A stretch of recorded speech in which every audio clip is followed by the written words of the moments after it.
Well, with her maternity leave behind her now, Congresswoman Tammy Duckworth returned to Washington this week.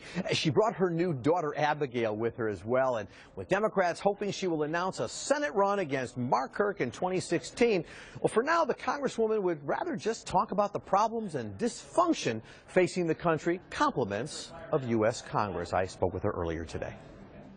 Look, we'll get to the policies, but I've got to start with the new baby. I mean, congratulations to you, little Abigail Akolani, right? A Hawaiian middle name. Yes, Okolani, it means gift from the heavens. And that she is. And so I have to, you know, first of all, congratulations. I know you took her with you to Washington for this trip. And I have to tell you, I read, and we may even have a picture of this, you actually were prepared for people on the plane, should you have a crying baby, that you were prepared to calm them down with a little note from baby Abigail. I did. Well, not my idea. I read it in, I've seen other people do it. I think I may have seen it in a parenting magazine. I just put a little Ziploc bag and I bought some earplugs that I put in there and a little note that said, "Hi, my name's Abigail. It's my first trip on an airplane. I can't chew gum to make my ears pop because I don't have teeth yet. Thank you for understanding."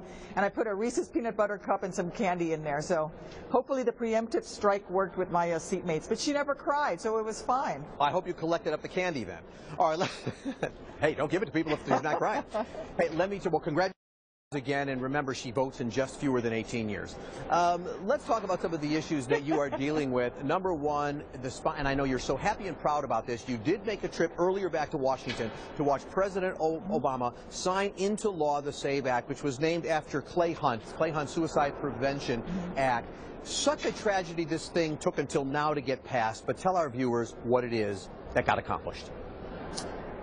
Yeah, so first off, I need to just mention Clay Hunt, who was a veterans advocate. He was an Iraq War veteran who helped other veterans access mental health care services, but then ended up tragically taking his own life. What this bill will do, and it's a bipartisan bill, it will increase funding for VA to provide for tuition reimbursement for health care professionals who choose to go work at the VA. It also allows veterans to directly access mental health care through a centralized web page, and it directs VA to create some pilot projects to provide mental health through community providers. So if you are Alexian Brothers, like I have in my district, that has several mental health programs, some of which have been treating veterans, you can now offer those services to veterans and be compensated by the VA. And so this is just a way to open up the access to health care services to veterans so that they don't just have to go into a VA hospital to get the help that they need. Now, this act should have been passed earlier, and I know that Clay Hunt's parents were lobbying there in Congress. For the longest time, people may not know this, one guy, one senator who's no longer there was holding this up, and that was Senator James Coburn of Oklahoma. He was a no vote.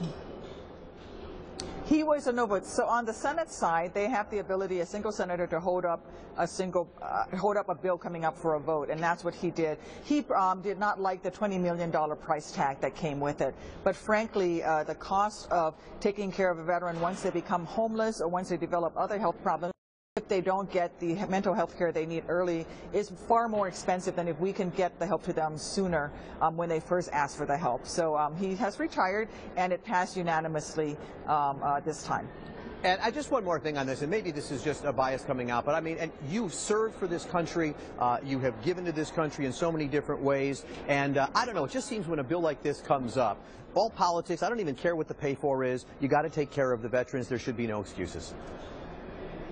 Right, because the veterans didn't ask, what's it going to cost me when the nation asked them to serve. They said yes, and they showed up, and they're willing to pay with their own lives to protect this nation.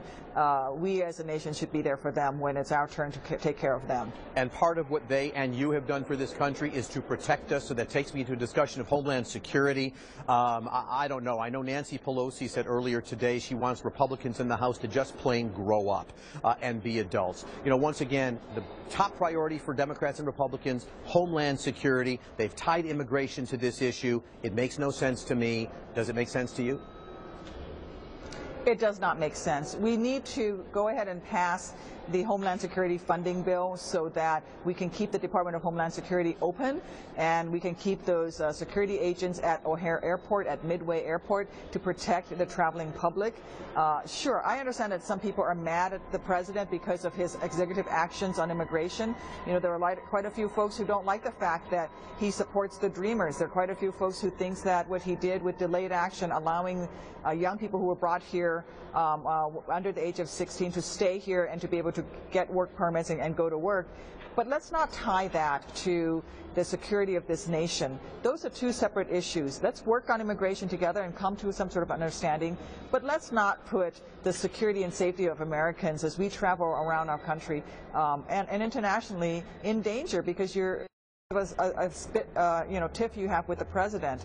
Let's get that vote, a clean vote on the bill. That's what I will vote for. It's politics at its worst. And I have to tell you, last night the president held a town hall press conference with the public in Florida, and there was an Army man there who got up, and I don't remember his name, but he got up and basically said his mom had to sign a document that permitted him to go serve in the Army, and now he has returned home after serving the country, and his mother is being deported. Something's wrong in the world of immigration.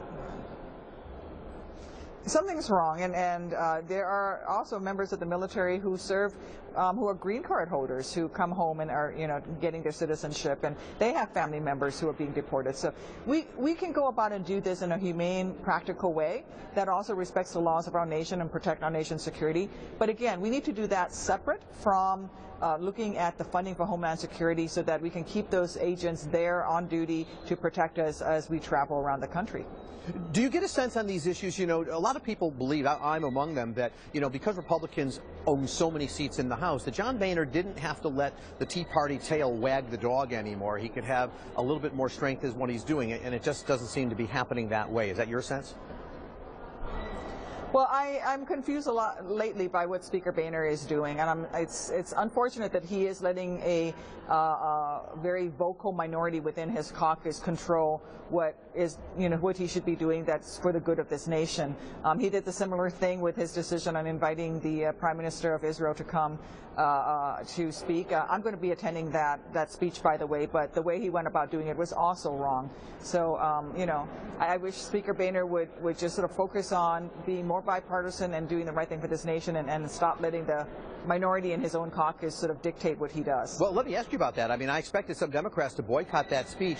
Why attend if it essentially challenges the power of the president by his being there, and even problems for Netanyahu? Why go?